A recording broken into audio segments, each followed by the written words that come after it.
8/28, 2014. This is Stephen Hornbeek. I am very lucky today because I have a guest named Matt Gooch on the phone, who first and foremost is a very good friend and also a coworker when we were working at Mattel and Radica back when we were making toys for those two fun companies. And we have him on the line today. So, Matt, are you there? Can I hear you? I'm here. I can hear you.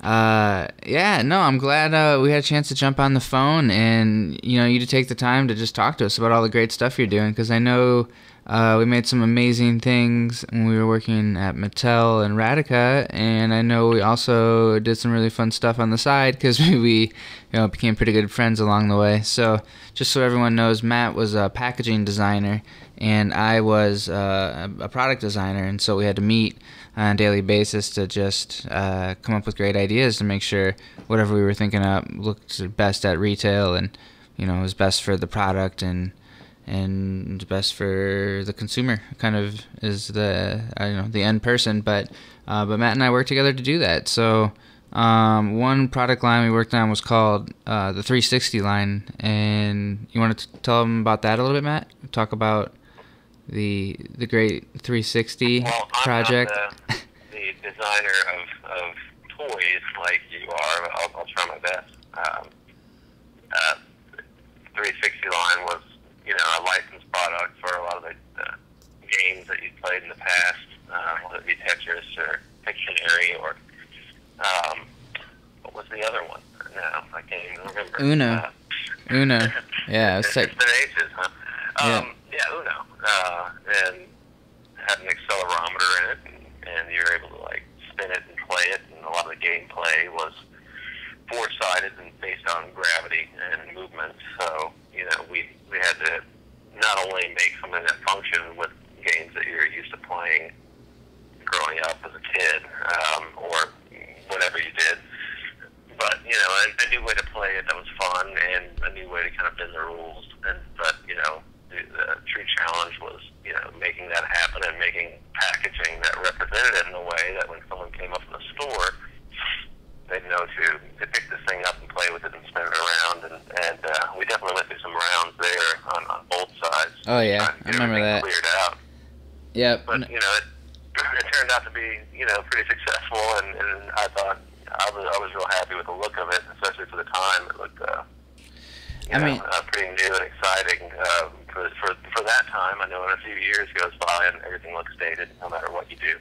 Yeah, it was probably dated by the time it got out the door, but I remember that was revolutionary because we we're on a team that developed Tetris. We redesigned Tetris, we redesigned Uno, and redesigned Pictionary to work with an accelerometer. So we completely changed the gameplay and got to use the branding from these large corporations. So I remember that was a really big point in my career. I was like, shit, I'm like creating really big name stuff. And so it was just on a teeny little dot matrix screen, and it was really simple. And the Uno had color, which was awesome. It had a color LCD screen that we found from a supplier, which is amazing. It light pipes one LED or a multicolor LED into all those sections. So it basically just saved us a lot of cost, and it contained it within the card, and it looked really cool and was perfect for Uno. And the new way to kind of show color in the system. Now everything's color. I don't know, but it was a pretty big step at the time. It's crazy how fast these things change, and the standard becomes the bars keep getting raised, and the standard changes over and over. But it was nice to be in one step of that chain, or one rung of the ladder, and knowing that you made the next step possible for someone to climb to the next one. We definitely had our moment in time there where we helped out. I know. I always thought it'd make a great app. Like that, if they rebuilt it now, I think it'd make a great app for them. Because they should. It's their IP, Exactly. And that was the bridge that that we were on right there. It was the bridge between handheld electronics to just apps that convert to the handheld electronics that everyone carries now. And it was the end of an era and the beginning of a new one, and at the same time, pretty interesting how that goes. You see all these things happen in your life. You see new video games or new toys or new things that do things that old ones didn't do. Now there's still some old ones that created that, amazingly enough, still are out there and haven't changed much at all, and they still hold their own. But when it comes to the technology sector, any of that stuff, we've seen so many things change. I remember the handheld Mattel football when I was a kid with just some red lights and dots that you had to dodge around, and I thought it was the coolest thing I'd ever seen. And I don't think anyone would pick that up anymore. Maybe me. Yeah, they're like lights and balls. That's like old school. That's. I think there's a lot of lights and a lot of balls out there, that's for sure. But yeah, it was definitely a big deal. I remember the Nerf ball that would whistle when you threw it. It was like shh, like it was like a little aerodynamic, had a big tail. I was like, damn. Oh yeah, I was when like, it sounds like a missile, it seems like it's going twice as fast. Yeah, I was like, that's it. That's the toy. No, it's like, just give me an iPad. Like, hook me up with something that I can look at. I like to look at things. Yeah. That was a fun line that we worked on there. I know that we had a handful of other projects, a lot of them that we, were working with different teams or whatnot. It seemed like we were always there for creative advice for each other. That was the great thing about that company, is that it was small enough that it was super whether small. or not I was working on something with you, we still had a part in saying what we liked or didn't like about it, or throwing new suggestions our way. So, we ended up working on a lot more things than what we were assigned to work on together. Yeah, it was a super weird layout, because you would sit there and I would be, I don't know, what was I, probably like 15, 20 yards away from you, so pretty far away. But I could still look like you in the eye if I wanted to, like, because of the way it was. I just had to look past the river and over the big table, and like you guys were just facing back at us. I still hear the little gadgets you would hide in my seat that would drive me nuts. Yeah. Be able to get my expression when I found the little noisemaker hiding inside my office chair that was bothering me for 2 days. Dude, that was always we always wanted to do pester pods. Yeah, I remember that. That was Lots of pranks going on around there. That was, that's a good thing about that environment. Someone's messing with someone, never in a harsh way, but there was always some pretty funny stuff happening around there. No, I liked the loft too, because we could go upstairs in the loft and they had a bunch of bean bags and these dual projectors, and you could play like two projectors playing Xbox, one, each get their full screen, and we had a game room, which was really cool. We tested all the different games. We had all the consoles laid out in there. And I don't know, there was a bunch of fun stuff. We did a lot of cool things there. It was a good group, like the scooter races and stuff. That was pretty cool. I'm surprised no one ate it. I feel like that could have ended a lot worse than it did. In the Christmas parties, don't get us started on those, but those were, they know how to have fun at Erotica. Those guys are, it's a surly bunch, and I think that's why we fit in. It was just like, you work hard, you play hard, and yeah. That was great. What a great balance, that was a great time in my life. I honestly wish that, those jobs that you wish you could kind of hold on to forever, but given their nature in the first place, they're not meant to be forever. So it was a great point along the way, and I'm still close with a lot of you guys, which is crazy. A lot of jobs that I've worked in the past don't really connect with people anymore, but yeah, you don't really keep up. Definitely a family environment. It was great. So tell me a little bit more about what you're doing now. I know you have an established company called Creative Block, and you guys do design consulting services for just a handful of different demographics and different categories, whether it be web-based or just old school illustration or web design. Just cover a lot of different categories. So maybe you can just kind of explain a little bit more what you do and how it's going. And because after leaving Mattel Erotica, Matt's been able to just kind of focus on what he really cares about, and that's finding kind of stability outside of the corporate systems. And he's done a very good job with Creative Block, and he's got a beautiful wife and a little girl, and happy little family. And yeah, so what's going on with all that? And like, how's that? You can tell me about Creative Block a little bit. Yeah. Honestly, Creative Block was something that was really kind of built out of necessity. It's crazy. After the 20 years that I was in the field, whether it was going to art school for advertising design and visual communications, all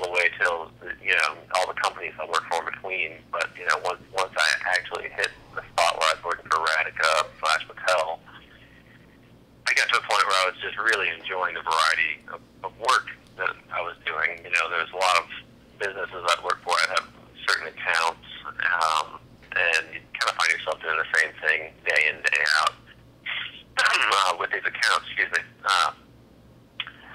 And one thing I found when I went to Mattel Radica was that, all of a sudden I was having my hands in a lot of different little product lines and brands that were so fun and unique in their own way. Some were boys' toys that were very, driven by masculinity and boys' toughness, and others were had girls' toys, the soft touch, and you had the unisex toys and the fun toys.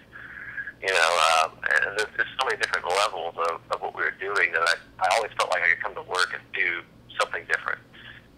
Maybe I'd be doing something really organic one day and something very, precise and technical another. So there's just a lot of diversity there. And when Mattel basically disbanded Radica when we were working and decided to move, certain key elements out to Southern California, it wasn't a time in my life where I could have made the move. And I was very tempted at times. And my fiance, which is my wife at the time, it would have meant, us having to spend time away from each other, maybe too much time, and I didn't think it was indicative of what I wanted to do at that point with my life outside of work. So, the pressure was on to find something that I could still do here that I love, like I'd found with Mattel. And that posed quite a challenge. There's three of us in the beginning that decided to do, work for the toy agencies. And we just do packaging and illustrations and whatever visual support that we could find, for these toy companies. And we started to find that, there were certain ones we got into and other ones we didn't. And then, it was just not happening as fast as we wanted things to. And, we were limited on some of the jobs we were getting, even though some of them were great. We decided that maybe just being exclusively toy-oriented and within the toy field we were selling ourselves short and selling a lot of other people short, because we had this amazing ability to brand people in multiple faceted ways where I could, make someone look super playful and fun, a brand, or make it look very serious and elegant and different things, and that lived beyond the world. So we decided just to kind of rethink everything and take a few steps back, and we got into more or less, we were like, what do we love to do? What do we do at Mattel? And usually, there were some brands that we talked about, like Tetris and whatever, that would come through, and you'd sit there and take an established brand and rebrand it and make it look great, and it was a lot of fun because you're working on those big names, but a bulk of the work was new items, new inventions, new brands that we found ourselves building from the beginning, and we really liked that. And one thing that we found was, we ended up having a few people come to us for other kind of work, and we did a website, or we do, this would be anything from a shipping company to a candy company to, all walks of life, electricians to, pool cleaning services to, anything. Name it. Yep. Retail, t-shirt companies. So all of a sudden we're getting all this different variety of work, and every brand has a different kind of feel and look to it. But we found that we were really excited to help people to kind of springboard and launch, these new ideas, and feel like we were a part of the idea process in the beginning, that we were taking someone's old idea and changing it, but you're really giving them the foundation and just deciding what makes them special. And you're kind of catapulting them, and some of the companies did really well, and other ones, maybe the product idea or whatever wasn't what it should have been, or maybe they didn't approach certain things the right way, there just wasn't a need for their ideas, so maybe they didn't live as long, but other ones are still thriving to this day, and it's really cool to see these companies still succeeding, coming back to you, and you are defining their brand image, which is such an important part of everything. Everything's important. Yeah, and it sounds like in your career path a little bit that you actually went from a packaging company to like a full advertising agency, like a full featured shop. It's true. Yeah. I mean, we didn't even know how to do websites coming out of Mattel, and now it's something we do on a daily basis. Now we do social media. Now we do, search engine optimization. communication. There's a lot of digital things. I mean, now we're doing truck wraps and I mean, a lot of the typical things you'd imagine, like letterhead, business cards, basic branding presence. But there's been a lot of interesting things that have come our way. I think for the fact that we don't really have a wheelhouse that we always go to. We're open for whoever, whatever budget, big or small, whatever need you have, big or small, whatever client base you have, whether it be big or small. So it's fun to help the little people too, and there's a kind of a budget agreement or a game plan we can find with different people that come to us with the different budgets they have. And, you could spend probably $1 million and do a full-on campaign, or you can spend $500 and walk away happy with something that's going to better your business but really one thing that we try to focus on is there's a lot of branding agencies out there, whether it be that they have a huge office or a huge image that they're trying to uphold, and they're spending a lot of money to kind of I know the client's money. What's that? I said the client's money. I feel like those big agencies got to run off of something. Well, they charge the client more, so they can go out and the crazy thing is, they're just paying for the thought, because it's like at the end of the day, you're providing a website or an image, or it's basically a couple pieces of paper at the end of the day, for no matter if you pay $500 or $5 million. Yeah, exactly. And you'll find as a designer that sometimes you'll see that someone designed a logo for the Olympics and made $6 million for it or whatever, and you're like, that was probably the company that came in and wined and dined everyone on the board and used their pre-existing clients' money that they overcharged to woo these people into, and it's probably a great system for them. I come from a different background. My grandfather used to do a lot of maintenance and construction type things, and my grandmother would get on to him because he wouldn't charge people to drive across town and pick up parts or whatever, and the competition was charging for that, and this and that. And my grandfather was like, look, I'm not going to rob people over this stuff. They're paying me to do the work already. And there's certain things about the way he lives that changed my mentality, and I don't like overcharging people. I want them to come to me for a reason. I want to do that thing for them. I don't need, an ESPN studio to do it. Yeah, you're looking for the lifelong business. Our work speaks for itself, and people walk away happy with their money, I think a lot of people are wising up these days, and every time there's a recession or something bad that happens, people look to cut those corners, and they end up finding people like us because they were paying ridiculous amounts when it didn't matter. But I think overall, there's a lot of people that are coming to terms with, I'm coming here for a service. If you need a mechanic that can work on your car and do everything that nice shop in the road can for 10 times the price, but does everything the same and get your car out to you, but it's not the nicest place to look at, or it might take an extra day of service for him or something, but at the same time, you're still getting the same thing. Yeah, you're still getting the same car back at the end of the day. Good example. And really, it's about doing what you love. So it's been really fun for us. We hope it keeps going in this direction. It's changing every day. Every day there's something new to learn. There's some new program that's outdating it. Another one's outdated. There's some new way of coding that changed everything about the internet. There's a new way that Google is, doing search engine optimization best practices. So the day you stop learning in this field, you're just done. Or you become a dinosaur, and your work's going to suffer from it. If you want to stay a graphic designer, like a lot of different fields out there, then you're going to have to stay on top of a lot of different things that are going on all around you, whether it be social media, to programs, to just design trends. No, completely. I mean, you just got to be on top of the world's changing at a rapid pace, that's for sure, and it's really impossible to keep ahead of it, but you can have your own kind of path within it, and I think that's what you've done a really good job at doing, is just carving out your brand into other people's, and that's a fun process. So what's the website? You want to throw it out there so everyone can find you and take a look? Well, our website is creative-bloc.com. That's creative-bloc.com. No K in block. Everyone wonders why. It was kind of a play on words when we came up with that name, because, obviously when you're trying to start your own company, I don't know if you've had any experience with this. You probably have, or you're trying to start a new website or a new company or something to be put into a database or be cleared as a name that's cleared and hasn't been taken by someone. It's about impossible to find names these days that are available. So we went through a slew of them. There was all kinds of names we went through. And, Creative Block was kind of funny because we were a group of guys that was creative.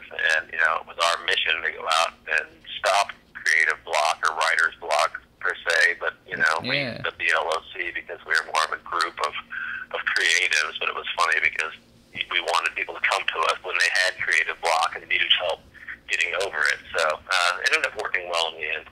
I'll have to credit Jeremy. He used to work with us. I think he had a big input on that name when it finally came through.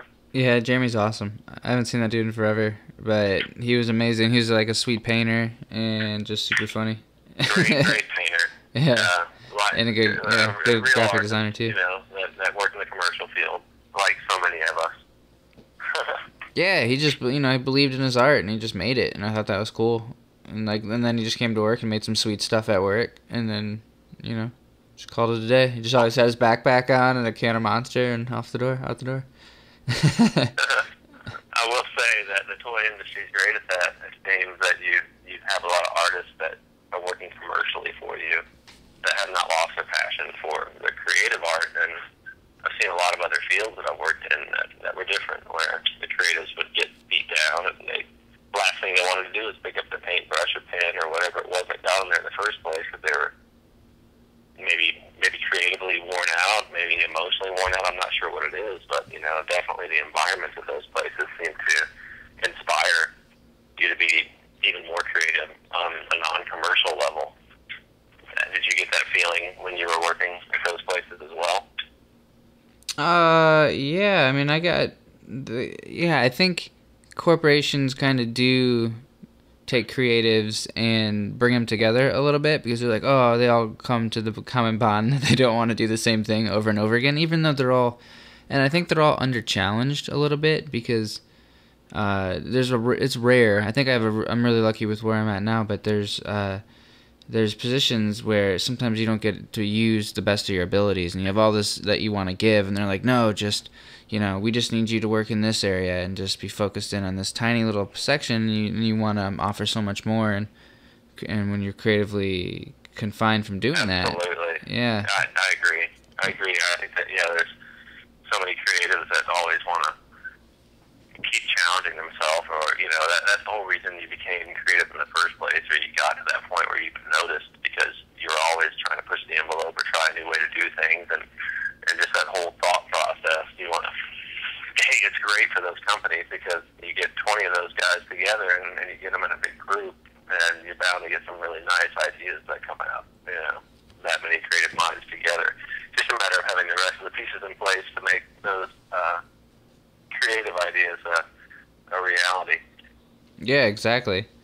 So, do you have any kind of last words or final thoughts that we didn't talk about? I'm sure there's a handful of things that you'd be happy to chat about, but if you had just a couple words of wisdom, what would they be for everybody? A couple words of wisdom.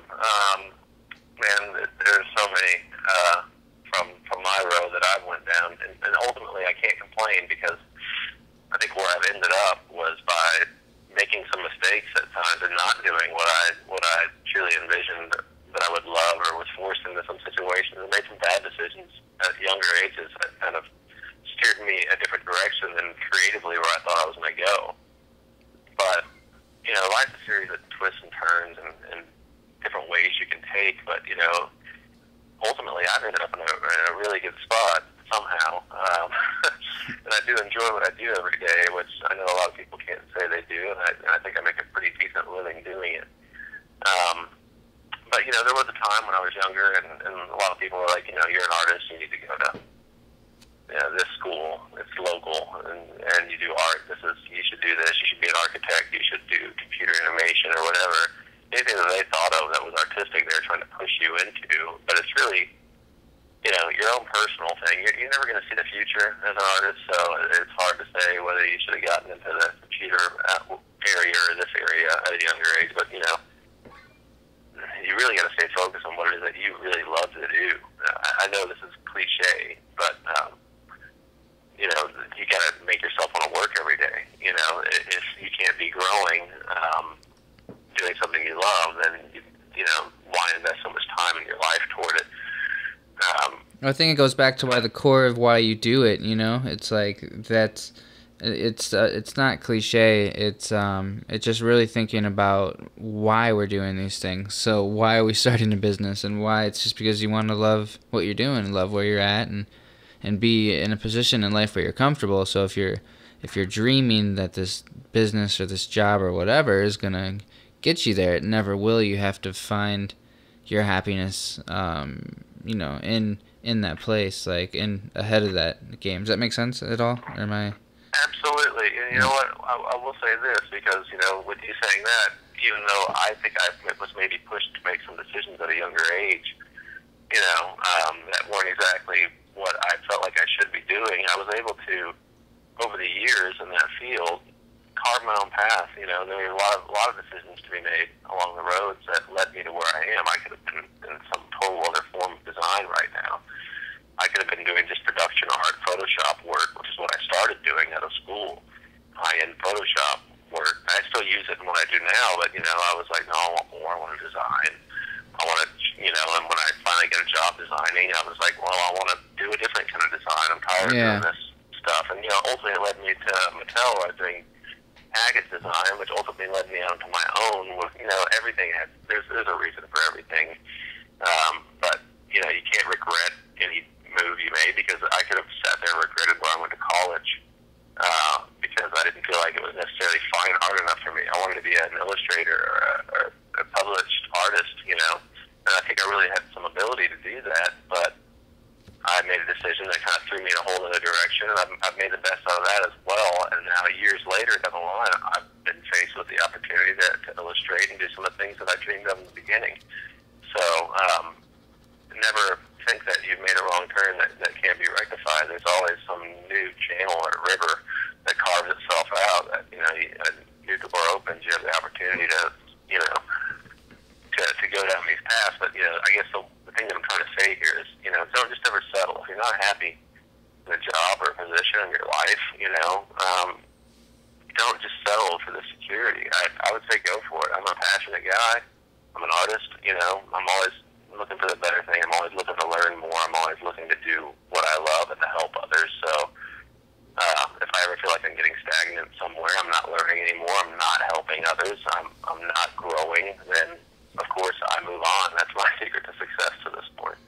No, that's beautiful, man. I think that's all really, really good advice. So I really appreciate you jumping on and having a conversation today, and just talking about everything, you know, talking about your past, just talking about Creative Block and the future that you're taking that company, and just kind of, you know, how it works to be a creative freelancer. So well, you know, I'd love to be back on sometime, and, you know, if you have any people that have questions that they want to address something with someone who's been around a little while longer, you know, in the field. And, you know, I think so a lot of the stuff still holds true, even nowadays where there's a whole new kind of market of kids coming out with abilities digitally and whatnot, and all of the things that have changed within the industry. I think there's certain things that kind of hold true no matter what. So, no, that makes, you know, maybe you get some questions from people or something. I can throw my best stab at answering them. No, I think that'd be great. If anyone has any graphic design, web questions, branding questions, just overall art direction, development questions, if you have something you want them to critique, or just, you know, need to get started with figuring out how to build something unique and ownable, please reach out to Matt Gooch at creativeblock.com or is it .com? Creative-block, creative-block, BLOC. I know. That sounds really complicated. That's the way it goes. Okay. All right. Well, good deal. And cool. I'm gonna turn all this stuff off, man, and then I'll just I'll just talk to you in a minute. So 1 second. You want to say goodbye? Later. Great talking to you. Talk to you later. Take care.